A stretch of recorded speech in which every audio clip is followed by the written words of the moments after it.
Salut à tous. Aujourd'hui, on va parler d'historicité de la brigade. Mais d'abord, c'est quoi la brigade? C'est quoi la brigade?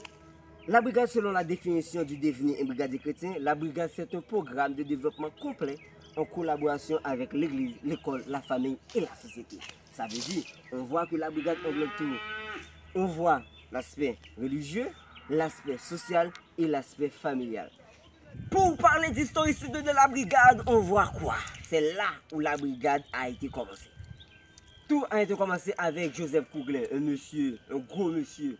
Pourquoi? Parce que quand je dis un gros monsieur, ça veut dire, c'est parce qu'il est musclé. Mais dans l'historicité de la brigade, on voit deux personnages. Le premier personnage, c'est Joseph Couglin, qu'on appelle souvent Joe Couglin.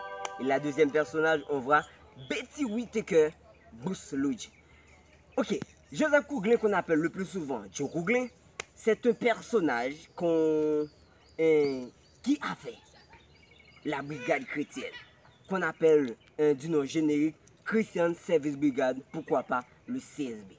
Tout a commencé en 1937 avec un monsieur qui s'appelle Joseph Couglin dans un état qui s'appelle Illinois aux États-Unis sous le nom de Christian Service Squad. Après, en 1938, le nom va changer en Christian Service Brigade. Boum, boum, boum, boum, boum! Les filles, en 1939, parlez avec Joseph Couglin. Joseph Couglin va réfléchir et dire, pour la question de temps, Joseph Couglin va faire un appel. Une autre personne. Boum!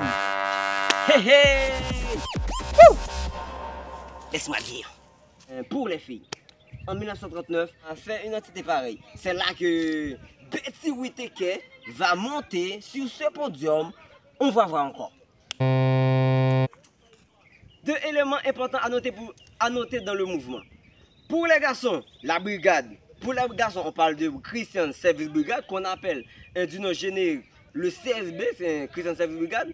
Et pour les filles, on parle de le Girl Guide, qu'on appelle aujourd'hui le Pionnier Girl ou bien le Pionnier Club.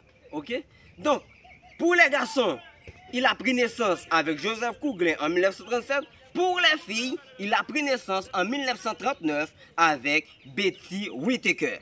Pour les garçons. Donc, la brigade chrétienne d'Haïti apparaît en Haïti pour les garçons seulement le 10 juin 1966. Et pour les filles, comment ça?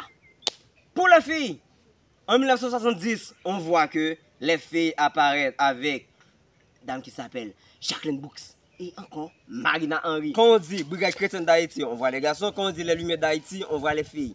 Mais c'est la même entité qui fonctionne comme ça. Le mouvement brigade chrétienne lumière d'Haïti, c'est un mouvement qu'on trouve dans des églises évangéliques. Tout ça fait appel avec un mouvement pour les jeunes.